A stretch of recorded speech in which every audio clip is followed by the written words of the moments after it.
Comment argumenter dans une situation de droit transitoire? Il faut être capable de coordonner deux textes qui se sont succédés dans le temps. Il y a donc une loi ancienne et une loi nouvelle. La question est de savoir laquelle des deux appliquer. Ainsi, le droit transitoire oblige souvent à développer des arguments uniquement fondés sur le temps, et c'est ce qui fait sa spécificité et surtout sa difficulté. Prenons deux illustrations simples pour nous en convaincre. Première illustration. Deux personnes se marient et adoptent un contrat de mariage. Mais au jour du décès de l'un des époux, la loi qui régit le régime matrimonial a changé. Va-t-on alors liquider les biens communs sur le fondement de la loi en vigueur au jour du contrat, ou bien sur le fondement de la loi en vigueur au jour du décès? Deuxième exemple, plus classique encore. Une personne commet une infraction d'imprudence car elle ne surveille pas correctement de jeunes mineurs lors d'un camp de vacances dans lequel est organisé un raid nautique et l'un d'eux décède. Seulement, la définition de ce délit non intentionnel a changé entre-temps. Faut-il alors appliquer l'ancienne définition du délit ou bien la nouvelle définition du délit? On le voit dans chacun de ces deux exemples, la difficulté vient du fait qu'une loi nouvelle, postérieure au fait à juger, est entrée en vigueur.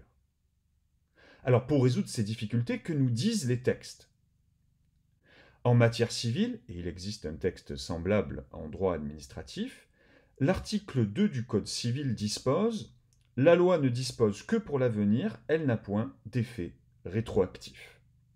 Et en matière pénale, ce qui correspond au deuxième exemple, l'article 112-1 du Code pénal prévoit l'application immédiate de la loi nouvelle et, par exception, la rétroactivité de la loi nouvelle si elle est plus douce, ce que l'on appelle la rétroactivité in missus. Seulement, ces textes ne sont pas faciles à appliquer. Dans le premier exemple, la date du décès est postérieure à la loi nouvelle, donc il faudrait appliquer la loi nouvelle. Mais la date du contrat est antérieure à la loi nouvelle. Il faut donc appliquer la loi ancienne. Ainsi, on le voit, il ne s'agit pas simplement de se référer aux critères du texte, mais il faut décider quelle date déclenche l'effet juridique. Le décès dissout le mariage, mais le contrat de mariage a été conclu le jour du mariage. Pour que la prévisibilité du contrat soit préservée, la Cour de cassation choisit d'appliquer la loi ancienne et la communauté sera alors liquidée conformément aux prévisions du contrat. De cette façon, on évite les mauvaises surprises. Dans le deuxième exemple, il faut savoir si la nouvelle définition de l'infraction est plus sévère ou plus douce. Si on peut le décider facilement en regardant la peine, qui peut augmenter ou diminuer, c'est beaucoup plus difficile de le savoir si les éléments constitutifs de l'infraction ont été modifiés. Par exemple, ici, ajouter un élément à l'infraction, c'est rendre l'infraction plus douce puisqu'elle est plus difficile à prouver, et c'est ce qu'a décidé la Cour de cassation dans cet exemple. Finalement, en matière de droit transitoire, il n'existe que deux situations possibles. Ou bien le fait à juger est postérieur à la loi nouvelle, et c'est donc une hypothèse d'application immédiate, ou bien le fait à juger est antérieur à la loi nouvelle, et c'est par principe la loi ancienne qui va s'appliquer, sauf rétroactivité de la loi nouvelle. Et je pense que vous avez donc déjà remarqué qu'il y a une subtilité. En effet, la rétroactivité est une fiction et qui fonctionne ici comme une exception. Or, dans une vidéo précédente, nous avons vu que les fictions ne sont pas des arguments. Aussi, toute une partie du droit transitoire repose sur des considérations plutôt politiques ou pragmatiques, comme la faveur faite aux prévenus qui justifie la rétroactivité de la loi plus douce. Pour se convaincre que le droit transitoire est une question très délicate, prenons un dernier exemple qui est loin d'ailleurs d'épuiser toute la richesse des situations de droit transitoire.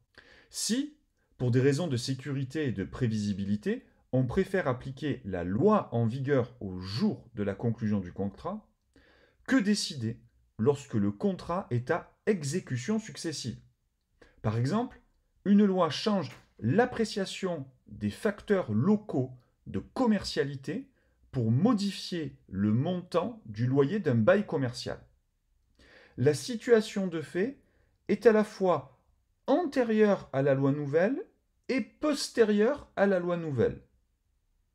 Elle est antérieure si l'on prend comme date la date de la formation du contrat, mais elle est postérieure si l'on prend comme date la date de la révision du loyer.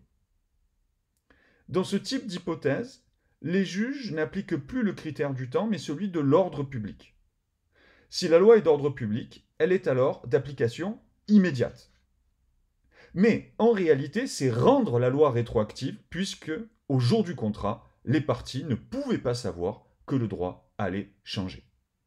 Comme les voyages dans le temps, vous voyez, le droit transitoire est rempli de paradoxes. Alors, que faut-il retenir? Premièrement, que le problème du droit transitoire correspond à seulement deux hypothèses. Ou bien le fait à juger est postérieur à la loi nouvelle, ou bien il est antérieur à la loi nouvelle. Deuxièmement, que le problème du droit transitoire est un mélange entre des arguments fondés sur l'écoulement logique du temps et sur la fiction de la rétroactivité, ce qui rend l'argumentation particulièrement instable. Troisièmement, que le droit transitoire est une question très discutée, faisant l'objet de nombreuses théories qui sont souvent contradictoires. Vous voulez en savoir plus? Connaître les théories du droit transitoire? Être initié au problème de la rétroactivité des revirements de jurisprudence? Approfondir toutes les hypothèses comme les lois interprétatives ou de procédure? Tout se trouve dans le manuel Argumentation juridique, dont les références sont dans la description.